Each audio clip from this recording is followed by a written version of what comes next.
this side.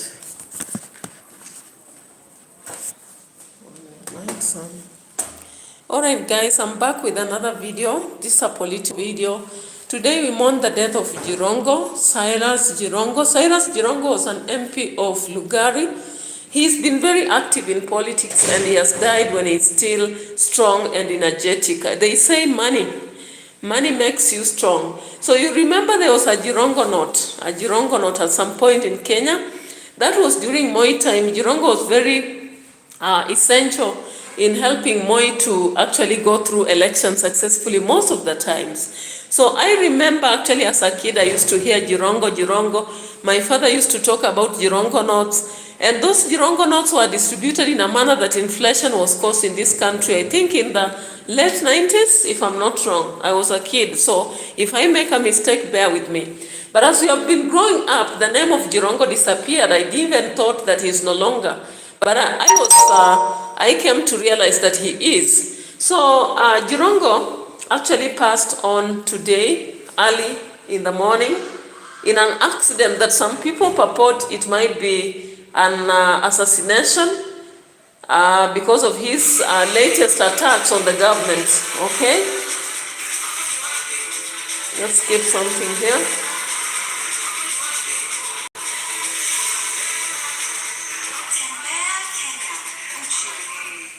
The future of infrastructure is not foreign, it's domestic.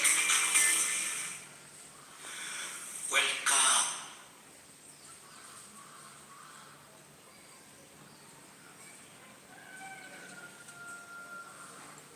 Alright guys, so welcome, thank you so much. I encourage you to subscribe to my channel. Currently I'm so busy, so I'm just trying to compensate for the lost time and also try to do the videos in the day so that in the evening I'm not overwhelmed. So at least if I work on this video currently, in the evening I'll only have one video to do, or maybe a shorter one, another political shorter one. But thank you so much, you people, for your love and care and coming to my channel all the time. I really appreciate you for your dedication. So guys, do you know that JIRONGo passed on at 3 a.m. in a road accident on Nakuru Road? Of course, Nakuru Road had a lot of traffic jam that moment. And it's unfortunate. I wonder why he was traveling that early. But sometimes when it happens, it has happened. We cannot control nature or maybe fate. Sometimes fate is fate. So yesterday, of course, JIRONGo was celebrating, celebrating with his family and some members around his home. And he was actually talking about the legacy of Luhya, trying to say that some Luhyas go to the cities and stop talking their mother tongue even when they meet their own. And he was trying to tell the youth to remember their past, go back to history and get to recharge themselves. Now here are some pictures about the last moments of JIRONGo just before he passed on. So let me look for the video and turn you to that. All right. So welcome once more to Live Saga TV, edutainment for us. And we are here to go through critical moments of discussions over several matters. And yesterday, this was the last moments of JIRONGo, just before the accident happened later. We will be going back to that moment of the night while he was celebrating with some guys right here. The video now circulating online shows him out late with close family and friends, laughing, toasting, and sharing drinks. That was JIRONGo, right?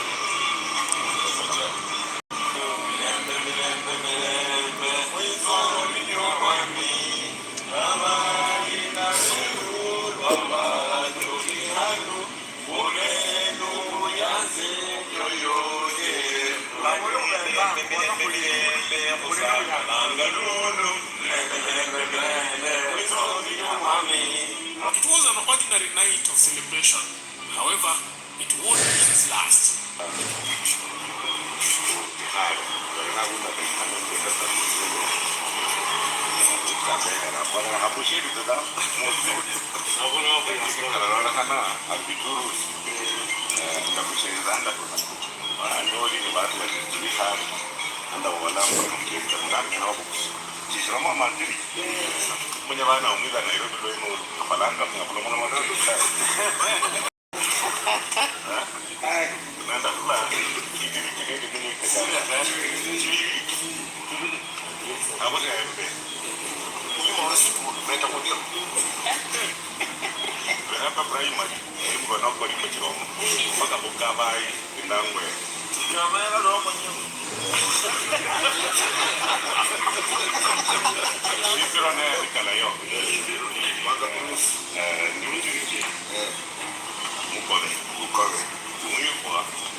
Moments later, the journey turned. All right, guys. So those were moments in the night when JIRONGO was celebrating with some people from his community.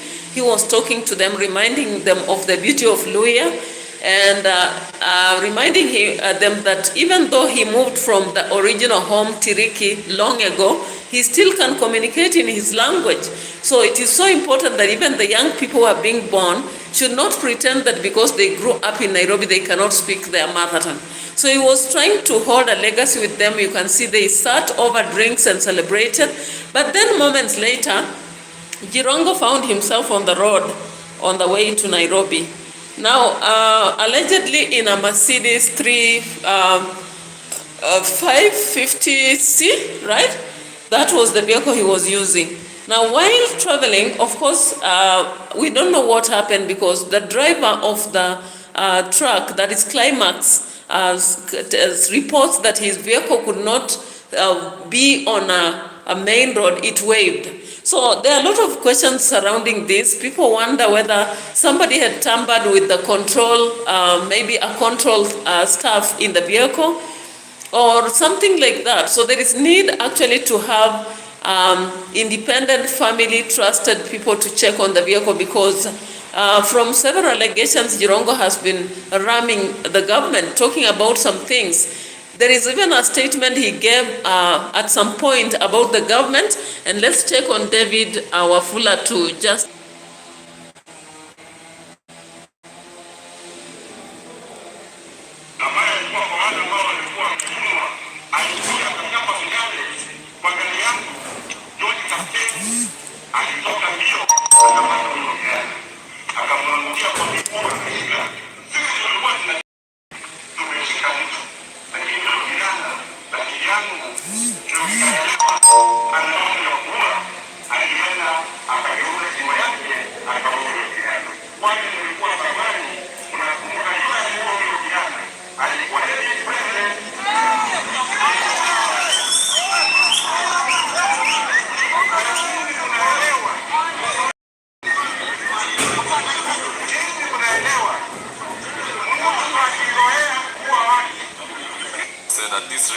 all right.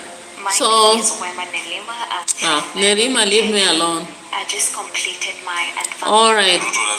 So, the allegation that recently JIRONGO held against the government was that somebody came from the vehicle and hit another, and all those allegations might be something that may lead to people raising questions surrounding the death of JIRONGO. Anyway, Njuguna has just dropped a message, and this is what he said. At this rate, Ruto doesn't need a campaign team. His enemies are eliminating themselves faster than campaign posters in the storm.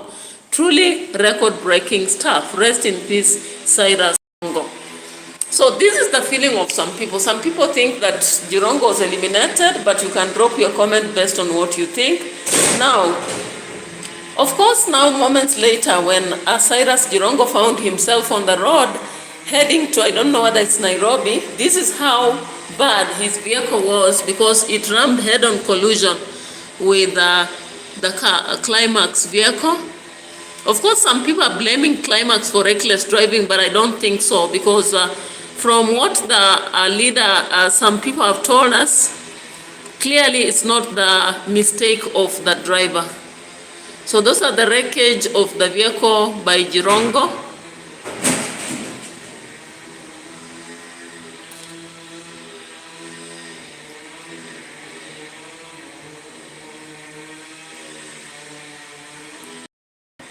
That is the wreckage finally of this vehicle that was very, very good and in good condition. So the Mercedes-Benz was mangled in a fatal dawn smash, and this is what it is currently. So in his home, Lugari, people are confused, and the state of affairs is as this. It of some the laws of one of their own. All right. Now we have to understand from the driver's point of view what the driver of the climax has shared. The last moments before he rammed head-on collision with JIRONGO. What happened? And now let's hear from that driver here, what he says here. In man truck, registration KCU 576A.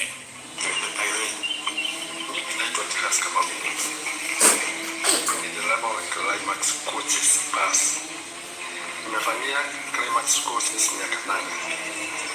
Na ile ilitokea usiku ya leo, ilitokea accident mbali ya basi yangu na Mercedes. Mercedes ilikuwa inatoka kwa mafuta petrol station.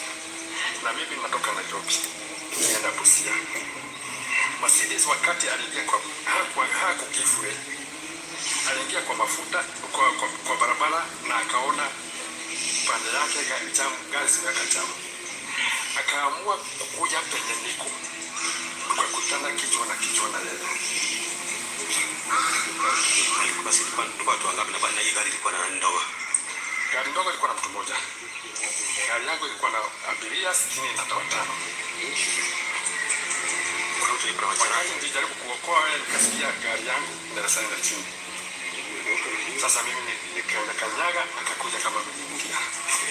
Na mimi nilikuwa na nani? Mjua ilikuwa na nani? Baadaye ndio askari walipokuja ndio nikasikia ni mheshimiwa Cyrus JIRONGO. Pole. Sana.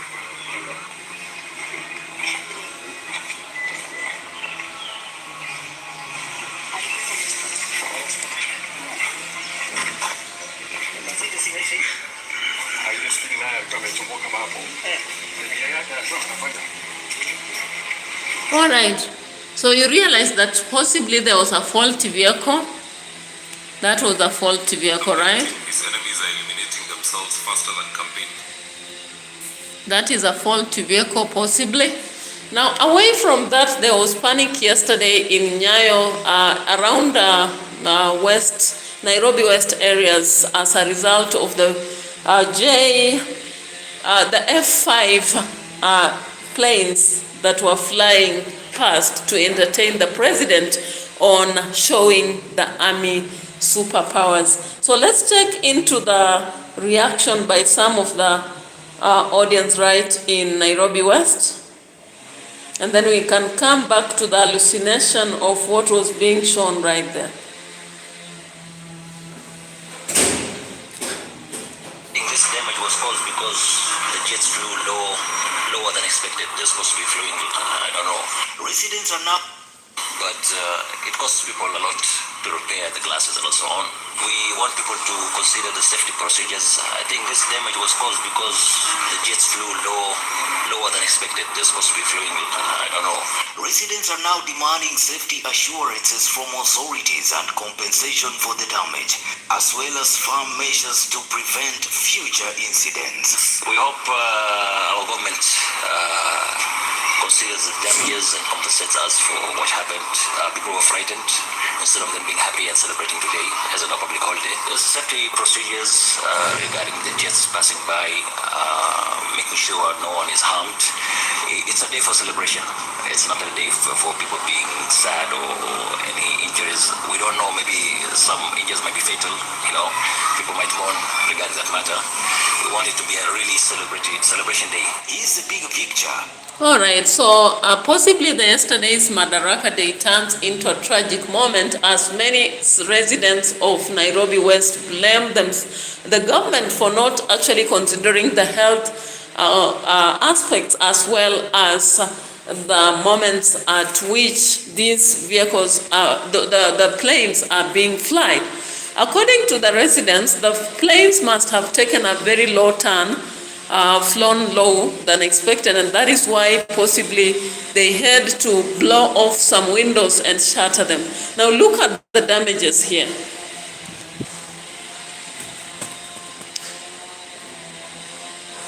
Let's look at the damages before we come back to the flying itself. The shattered windows and all that. There was a video on that.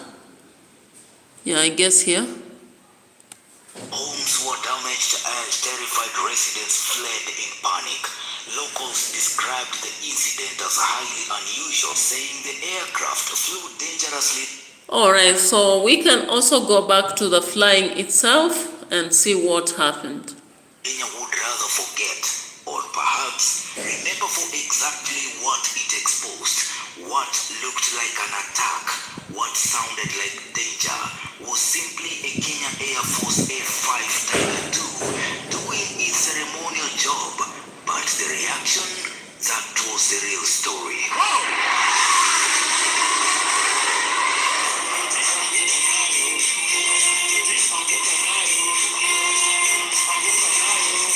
Moments before noon, as the national holiday celebrations reached their peak, a low-flying F-5 fighter jet roared over Nyayo Stadium.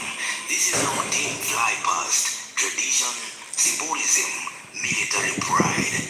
But on that day, December 2025, the power of that machine was misjudged. The jet tore through the air with a sonic boom-like blast, far louder and far closer than expected. One heartbeat later, confusion detonated across the terraces. People ducked, froze, grabbed their chairs, clutched their children. Security officers stiffened. Some dignitaries startled before composure kicked in. And for a fraction of a second, every instinct pointed to the same fear. Was the president safe? Was he safe? Wengi wa wananchi huweza kusikia tu sauti, lakini ndege hawaioni.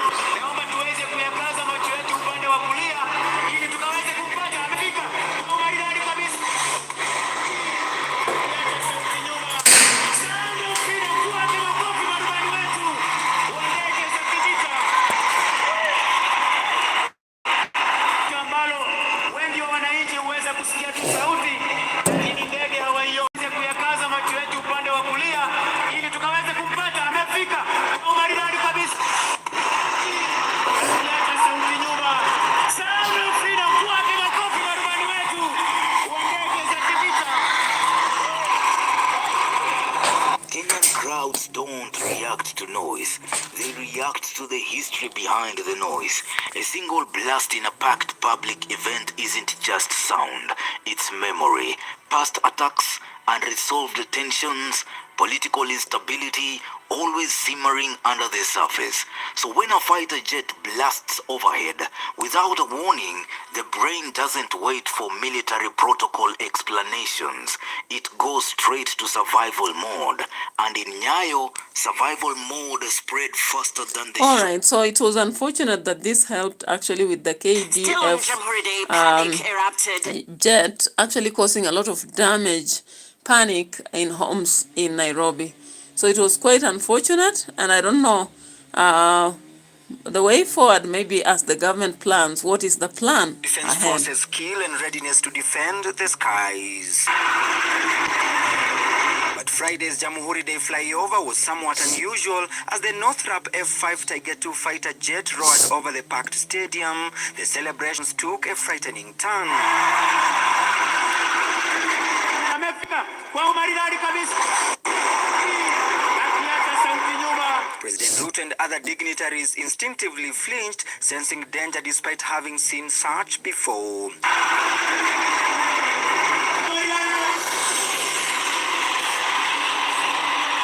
The jet wreaked havoc along its flight path, especially in Nairobi West area. Windows were shattered, residents fled in panic, and homes were damaged. Imagine out of the blue, you just hear some big noise and some... Alright guys, so the final aspect of our video is the fact that Maverick dropped a video saying that His Excellency incoming that is Babu Wino, is currently admitted at hospital within the Republic. All we need are prayers and kindness. He is okay. Aswe yakma ongelinan to uwana, please. So that is the last bit of our video. So Babu Wino, of course, is an upcoming politician in Kenya, so much loved by the young people, and he is a bit unwell in hospital, and of course asking for prayers. So drop your comments on the videos all the time. We've done 2 videos, though one was short, but we will get to see whether we'll find time to do another one, because politics, we have a lot to talk about. So as we break for now, we will meet later to talk about other matters of importance in politics. But you continue watching the videos. If you just came in a few minutes ago, you can play back my video from minute 1, and you can drop your comments as well as like the video, and continue subscribing, guys, if you are new here. Thank you so much, Paul Wairimu. I appreciate your presence here, and we'll still get back and talk about more. I appreciate you guys. We are ending the year, but as we end, our target, remember, it's 4,000 subscribers.